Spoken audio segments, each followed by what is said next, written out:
Next 14th சம்மு exercise number 2.5ல இருக்கக்கூடிய 14வது some தான். Priya earned 15,000 இன் த first month. ஓகேங்களா? அப்போ வந்து ஃபர்ஸ்ட் மாதம் சம்பளம் 15,000 அப்படின்னு வாங்குறா. ஓகேங்களா? ரெண்டாவது என்ன கொடுத்துருக்காங்க, thereafter her salary increased by 1,500 per year. ஓகேங்களா? ஸோ இதுக்கு என்ன அர்த்தம் அப்படின்னா, ஃபர்ஸ்ட் மாதம் 15,000 வாங்குறா. இந்த வருஷம்ல அவளோட சம்பளம் 15,000 தான். ஓகேங்களா? 15,000 அடுத்து ஃபர்ஸ்ட் இயர் முடிஞ்சதுக்கு அப்புறம் அவளோடது 1,500 இன்க்ரிமெண்ட் ஆகும். ஓகேங்களா? இன்க்ரீஸ் ஆகும். சேலரியை ரிவைஸ் பண்ணுவாங்க. ஸோ 15,000லேருந்து 16,500 செகண்ட் இயர்லேருந்து ஆரம்பிக்கும். ஓகேங்களா? ஸோ அப்படி ஆரம்பித்தது தான் இந்த 5,500ன்றது increment. Her expenses are 13,000 during the first month. So அவளோட எக்ஸ்பென்சஸ் பார்த்தீங்க அப்படின்னா 13,000. ஃபர்ஸ்ட் மந்த் சேலரி 15,000னா அதில் 13,000 அவள் செலவு பண்ணிடுவான். ஓகேங்களா? இது ஃபர்ஸ்ட் மந்த்து அதே தான், இயர் ஃபுல்லாக அதே தான். இது ஃபர்ஸ்ட் மந்த்துன்னு சொல்லியிருக்காங்க. இயர் ஃபுல்லாக அதே தான். ஒவ்வொரு மாதமும் 15,000 சம்பளம் வாங்குவா, 13,000 செலவு பண்ணுவான். இது ஃபர்ஸ்ட் இயரில். And the expenses increased by 900 per year. So இது எப்படி வருஷம் முடிஞ்சு அடுத்த வருஷம் ஆரம்பிக்கும் போது 1,500 அவரோட சம்பளம் கூடுதோ, அதே மாதிரி அவர் செலவும் ஃபர்ஸ்ட் இயர் முடிஞ்சு செகண்ட் இயரில் 900 கூடும். அடுத்து என்ன கேட்குறாங்க, how long will it take for her to save 20,000 per month. ஒரு மாதத்துக்கு 20,000 அவள் சேவ் பண்ணணும் அப்படின்னா அப்போ எவ்வளோ நாள் ஆகும் அப்படின்னு கேட்டிருக்காங்க. எத்தனை வருஷம் ஆகும் அப்படின்னு கேட்டிருக்காங்க. ஸோ இதைத்தான் நம்ம இப்போ பார்க்க போகிறோம். ஸோ கொடுத்துருக்கிறத நான் இந்த மாதிரி எடுத்து எழுதுகிறேன். ஸோ ஃபஸ்ட் இயரில் ஜனவரி மாதம் அவள் வேலைக்கு சேர்றா அப்படின்னா அவளோட சேலரி 15,000, அவளோட எக்ஸ்பென்ஸு 13,000, அவளோட சேவிங்ஸ் பார்த்தீங்க அப்படின்னா 2,000 தான். 15,000ல் 13,000 போயிடுச்சுன்னா 2,000 தான் சேவிங். இது ஜனவரி மாதம் ஃபஸ்ட் இயரில். ஸோ அப்படியே டிசம்பர் மாதம் வரைக்கும் இது தான். ஓகேங்களா?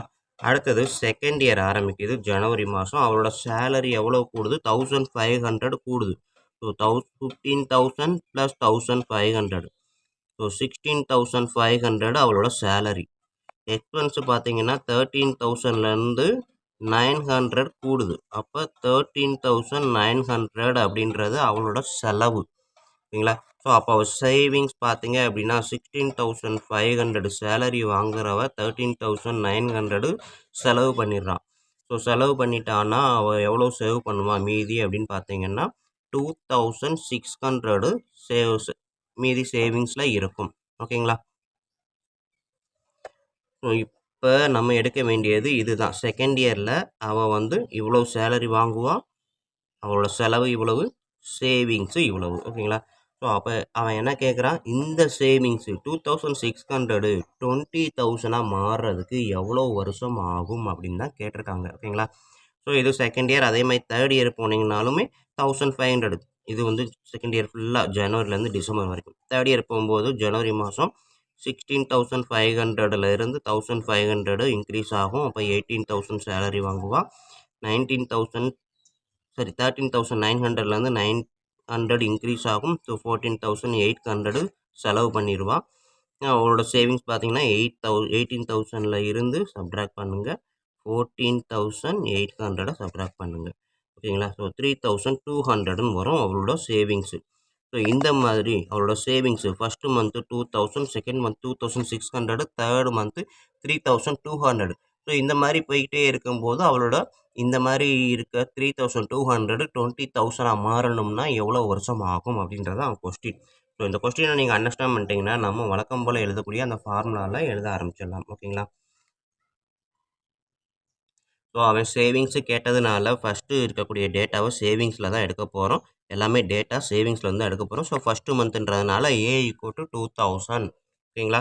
ஸோ செகண்ட் மந்த்து பார்த்தீங்க அப்படின்னா என்னது, A + D.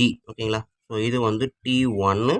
நெக்ஸ்ட்டு வரக்கூடியது T2. எங்கே எழுதுறதுனே தெரியலை, அதுக்காக தான் குழப்பமாக இருக்குது. ஓகேங்களா? ஸோ இது A. Second term A + D எவ்வளோ வருது, 2,600. So third month 3,300. அதெல்லாம் நமக்கு தேவையில்லை. இப்போ வந்து டிஃப்ரென்ஸ் கண்டுபிடிக்க போகிறோம். So difference = T2 - T1. T2 வந்து 2,600, T1 வந்து 2,000.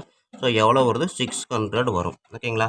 ஸோ நம்மளுக்கு வரக்கூடியது D வந்து 600, A வந்து 2,000. என்ன கேட்டிருக்காங்க, அந்த last year. So last year, அந்த லாஸ்ட் இயர் என்னன்னு தெரியாது. அதாவது எந்த வருஷத்தில் அவளோட சேலரி சேவிங்ஸ் வந்து 20,000 இருக்கும் அப்படின்னு கேட்டிருக்காங்க. So TN equal to 20,000. So அவங்க என்ன கேட்டிருக்காங்க, இப்போ என் ஈக்குவல் டு என்னன்னு தான் கேட்டிருக்காங்க. ஓகேங்களா.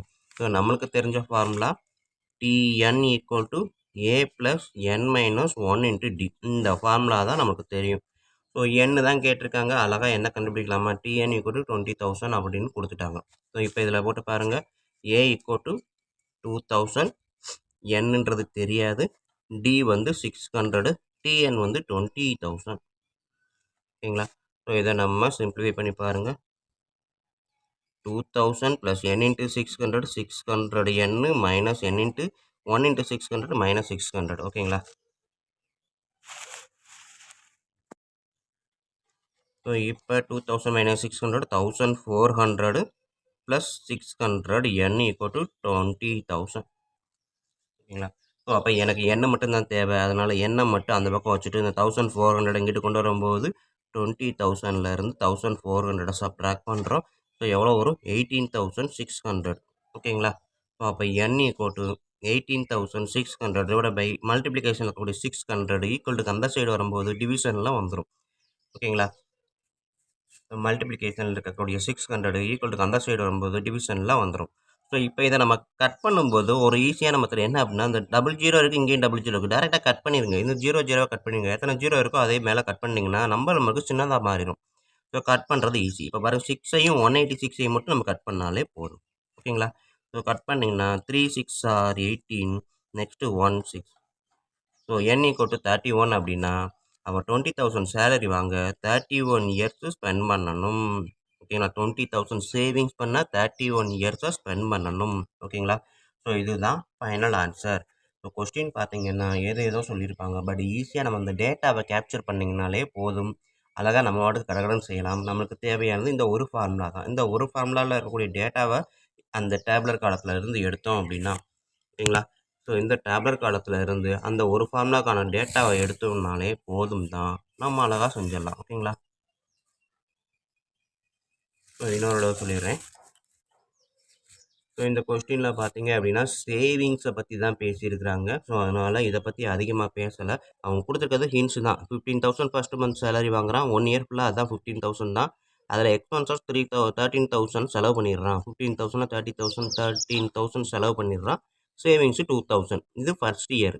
செகண்ட் இயரில் என்ன பண்ணுறாங்கன்னா, இந்த இன்க்ரிமெண்ட் பண்ணுறாங்க. 15,000 1,500 சேலரியை கூட்டி கொடுக்குறாங்க. ஸோ அப்போ 16,500 வரும். எக்ஸ்பென்ஸு 13,000 900 அதிகப்படுத்துகிறாங்க செலவை. ஸோ அதிகப்படுத்தும் போது செலவு வந்து 13,900 மாறுது. ஓகேங்களா. ஸோ அப்போ சேவிங்ஸ் எவ்வளோ வரும், ஸோ இது வாங்குகிற சம்பளம் இது செலவு பண்ணுறாங்க அப்படின்னா இதுலேருந்து இதை கழிச்சா வரக்கூடியதான் சேவிங்ஸு. ஓகேங்களா. வாங்குகிற சம்பளத்துலேருந்து செலவு கழிச்சிட்டோன்னா மீதி இருக்கிறது தான் சேவிங்ஸு. ஸோ அப்படி தான் 2 மாதம் கண்டுபிடிச்சிருக்கோம், 3ஆம் மாதமும் கண்டுபிடிச்சிருக்கிறோம். ஓகேவா. இது கூட அதிகம் தேவையில்லை, நமக்கு இது 2 கண்டுபிடிச்சிட்டாலே போதும் தான். ஸோ இதில் இருந்து இதில் பார்த்தீங்க அப்படின்னா ஃபஸ்ட் இயர் வந்து 2,000 சேவ் பண்ணியிருக்கான், செகண்ட் இயரில் 2,600 சேவ் பண்ணியிருக்கான். அப்போ வந்து நம்மளுக்கு வரக்கூடிய அந்த டிஃப்ரென்ஸு பார்த்தீங்க அப்படின்னா என்னது, D equal to T2 minus T1. ஓகேங்களா. ஸோ T2ன்றது 2,600, T1ன்றது 2,000. ஓகேங்களா. ஸோ T1ன்றது 2,000, T2ன்றது 2,600. ஓகேங்களா. இந்த ஃபார்முலா கூட எழுத உங்களுக்கு வேணாம். ஸோ T2ன்றது 2,600 சப்ராக்ட் பண்ணிங்கன்னா 600 அப்படின்றது தான் டி. ஓகேங்களா. ஸோ அப்போ லாஸ்ட் டேர்ம் வந்து டிஎன்னு தான் கேட்டிருக்கான். எவ்வளவு 20,000 வரணும்னா எவ்வளவு நாள் ஆகணும் அப்படின்ட்டு.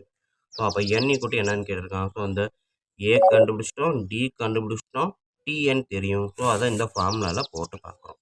ஃபார்முலாவில் போட்டிங்க அப்படின்னா நம்மளுக்கு வழக்கம் போல் கடன்னு இந்த ஃபார்முலாவில் அப்ளை பண்ணிங்கன்னா நம்மளுக்கு ஆன்சர் கிடச்சிடும். ஓகே ஸ்டூடெண்ட்ஸ், வீடியோ புரியும், ஈஸியாக தான் இருக்குது கொஸ்டின்னு. பிடிச்சிருந்தது அப்படின்னா லைக் பண்ணுங்கள், கமெண்ட் எதுவும் இருந்தால் பாஸ் பண்ணுங்கள், உங்கள் நண்பர்களுக்கு ஷேர் பண்ணுங்கள், அவங்களும் பயனடைவாங்க, நானும் பயனடைவேன். நன்றி. அடுத்த சாப்டரில் பார்ப்போம்.